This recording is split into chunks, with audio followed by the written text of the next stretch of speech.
Hello, my name's Tathra Street. I'm a leadership futurist, and I want to share with you something that's lighting a fire under me at the moment. It's a bit of a train of thought that goes through a bunch of different stops to get to a point. I promise we'll get there. Just takes a little bit of meandering, perhaps. We're looking at privilege and possibility. These are two topics of interest to me, hence the Power and Privilege webinar that I did yesterday. And the discussions that came from it rolling around in my mind. I always learn through facilitating learning and with others and peer education. And there's lots of ideas that led me to this, what I want to share with you today. In futures thinking, there's types of futures in terms of the realms of what's possible, so like everything, plausible, so likely, or preferable, which is the future we want. That's where we want to head. So keep in mind that as we take this train of thought ride. So last year, I was invited by a large human service organization to deal with what they referred to as a rupture of their culture, making their workplace toxic. They wanted me to bring my facilitation skills and work with the group around some group decision making and some difficult conversations. So I'm not going to go into detail about that, but one of the big outcomes for me was realizing that this was a request to respond to and fix a crisis. And I became aware that this is not my happy place. Through some conversations, some supervision conversations, I came to this profound awareness that I am a prevention worker. This was an experience that was really important for me to see this with that level of clarity. As a leadership futurist, one of my core aims is to prevent future harm, and for this to be on the scale of collective decision making. So we'll come back to that. So yeah, this experience really helped me see that and sort of kind of crystallize this idea that my work is about preventing future harm. Next stop on the train of thought. Are we ready? This year, I'm doing a very small piece of work with an organization that serves a queer community that shares a cultural identity. So not workplace culture this time, ethnic identity. In designing some community engagement, there was a bit of concern about using tech companies that don't have local servers where you can have control over the data. Initially, I didn't share the concern, but acknowledged it was important to them. Now, given what's happening in the world, it feels more relevant. And I could also see that my privilege played a role in, being white. I was less worried or at risk. And their intersectional identities meant that they were more subject to not just potential, but actual discrimination, disrespect, and human rights abuses. Certainly now, as trust in these tech companies are waning. And their concern is valid, and the risk is plausible in terms of the impact on their future and sense of security. All right, next stop on the train of thought.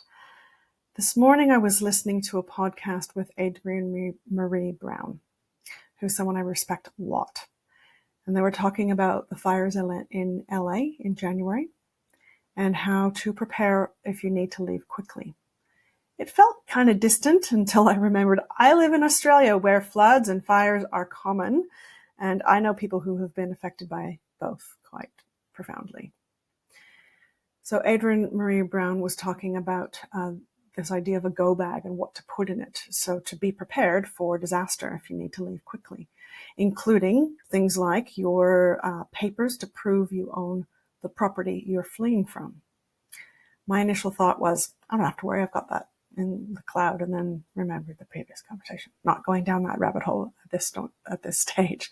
So she went on to say that the reason it was important is because of potential for predatory behavior by financial institutions. Again, initially, I was unconcerned until my privilege started showing again. So she's a queer woman of color, and it wouldn't be the first time that banks and property were used against people of color in the US.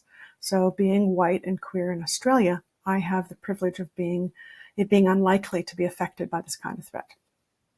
What I can imagine is that as the US implodes on whatever level happens, there will be ripple effects, and there already are. Last stop on our train of thought. At the FACT symposium earlier this month. So FACT stands for the Future of Art, culture, and technology. It was a rare experience where being a leadership futurist felt relevant. The first keynote blew my mind. Dr. Deb Chatra talking about infrastructure, brilliantly making a boring topic fascinating, where she showed an image of 2 hydroelectric power plants on the river near Niagara Falls, one on the American side and one on the Canadian side. And then, so this is where the flow of the water goes through these giant turbines to generate electricity. And this is the part where my gratitude for being raised in Canada starts to swell my chest a little. The Canadian side was going to be privately owned, but then it was decided that it would be a public asset. So this was a decision, kind of a collective decision for the future of public benefit. So this is a little bit of history that Deb shared with us, and then asked us to consider what kind of world we wanted to live in, thinking about the future. Do we want one where it is only a few who have access to things like what currently feels really basic, like water, electricity, or even the internet? Or what would be possible for humanity if we committed to public ownership? This is the collective choice that we have to make, and we don't realize that this is ours to make right now.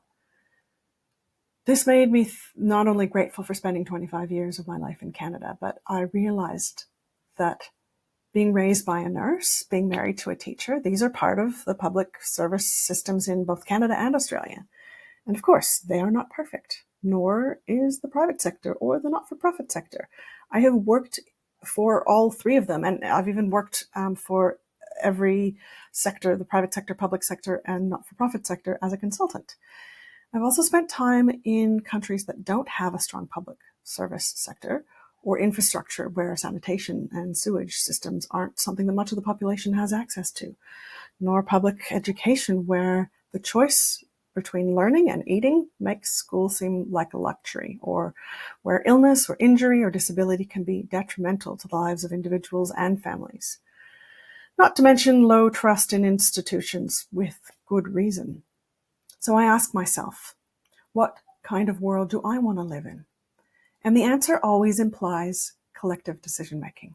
I can't create my preferred future on my own. I need a whole array of things like activists and advocates and governments to make decisions. And it takes voting and other ways to support the public service and challenging this narrative that undermines and threatens the public service. Our future relies on a healthy public service, and I am grateful that my taxes go to fund these things.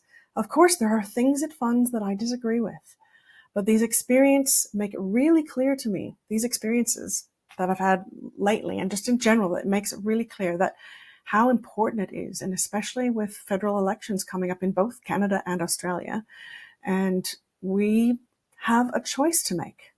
To vote for the past or for a fresh future.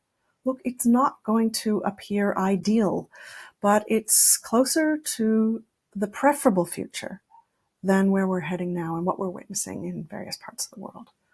There's a lot at stake, which is why my work focuses on collective decision-making and understanding things like power and privilege and their role in how we decide the future together. Collective impact can happen by default or intentionally. We decide. So if you want to follow me towards a fresh future, we've got work to do. Hope to see you there.